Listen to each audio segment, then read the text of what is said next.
Selamat pagi teman-teman semuanya. Semoga kita semua dalam keadaan sehat walafiat ya.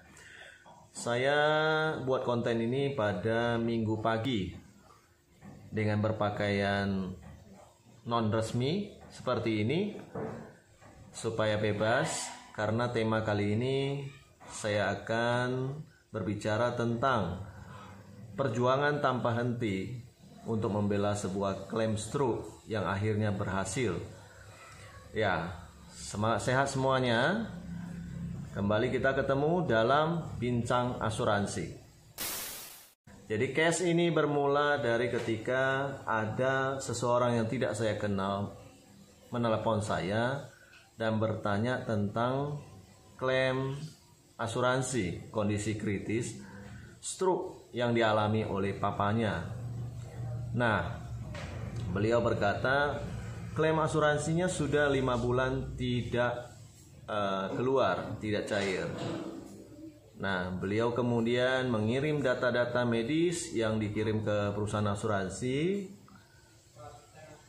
Setelah meneliti dan menelaah ya semua dokumen tersebut, saya kemudian berkata kepada beliau, ya pantas saja ditolak, karena di dalam surat keterangan dokter atas kondisi stroke tertulis bahwa syarat defisit neurologis permanen atau kerusakan saraf permanen pada kondisi stroke yang dialami oleh papanya ditulis oleh dokter belum pasti. Artinya mesti dievaluasi 6 bulan kemudian. Nah, wajar saja tidak bisa diproses oleh perusahaan asuransi karena dokter spesialis sarafnya menulis seperti itu.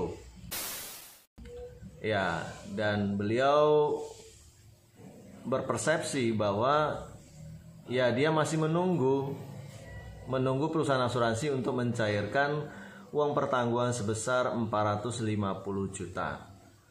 Nah, singkat cerita, saya beri advice kepada beliau, Anda tidak perlu tunggu lagi. Kalau dengan kondisi surat keterangan dokter seperti ini, maka klaim tidak akan mungkin bisa dicairkan. Karena ada 2 poin utama. Sekali lagi, 2 poin utama di dalam klaim stroke yang menyebabkan klaimnya bisa cair, yaitu 1, adanya hasil MRI atau CT scan kepala yang ditafsir oleh seorang dokter spesialis radiologi yang menyatakan bahwa ada kematian jaringan otak. Itu yang pertama ya. Infak jaringan otak. Nah, yang kedua, syarat utamanya adalah adanya defisit neurologis permanen yang terjadi pada pasien tersebut pasca 6 minggu setelah terjadinya stroke ya.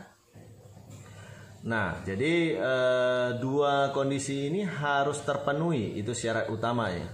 Di samping ada syarat tambahannya bahwa stroke-nya tersebut itu bukan stroke sementara atau dalam istilah medis disebut TIA ya, transient ischemic attack, dan kondisi stroke-nya itu bukan disebabkan oleh penggunaan alkohol ya, bukan disebabkan oleh pecah pembuluh darah karena kecelakaan ya, dan bukan disebabkan oleh karena HIV ya. Itu adalah syarat tambahan lainnya.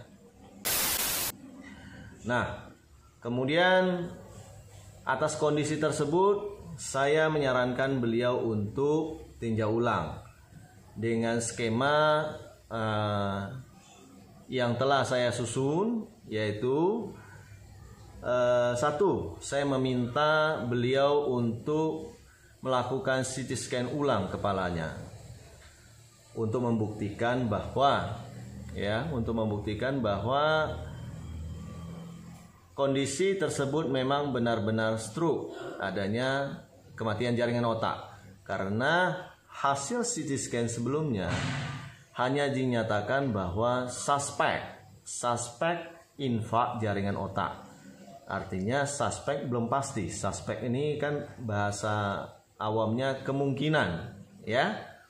Nah, jadi di dalam pengajuan yang pertama itu 2 poin utama itu, poin pertama kemungkinan, poin kedua belum pasti, ya, sehingga tidak bisa dibayar. Langkah ini dilakukan untuk memastikan langkah pengambilan CT scan ulang, ya tentunya ya, untuk memastikan bahwa memang benar-benar terjadi kondisi stroke.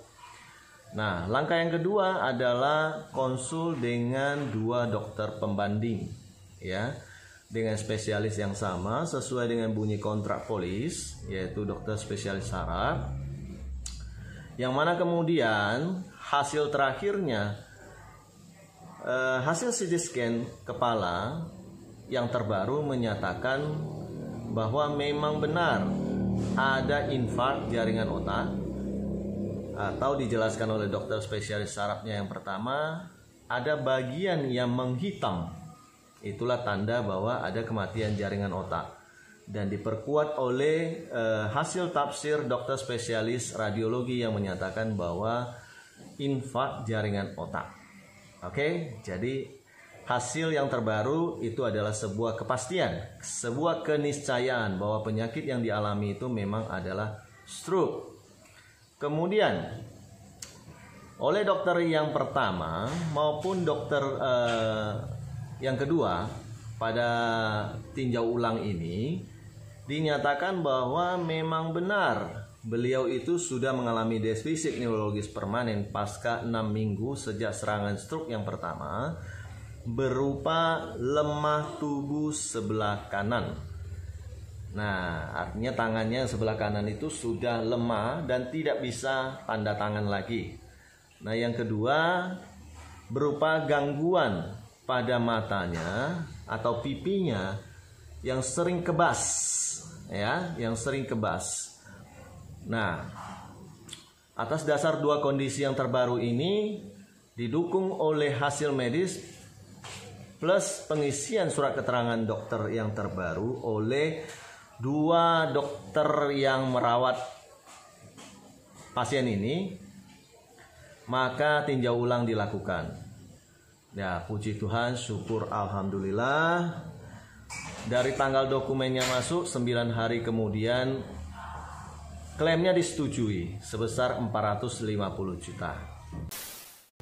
Ya, ini adalah perjuangan yang cukup luar biasa. Saya sendiri cukup terharu karena saya rasa beliau pasti sangat memerlukan dana ini. Ya. Nah, dalam bincang asuransi kali ini saya juga berharap kepada semua teman-teman yang mungkin mengalami hal yang sama, jangan putus asa, ya, jangan putus asa, tetap berjuang sepanjang apa yang kita perjuangkan, apa yang Anda perjuangkan itu adalah sebuah kebenaran, niscaya kebenaran dan keberpihakan akan ada di pihak Anda. Ya, terima kasih. Demikian bincang asuransi di minggu pagi ini. Semoga ini bermanfaat buat kita semua. Salam sehat selalu.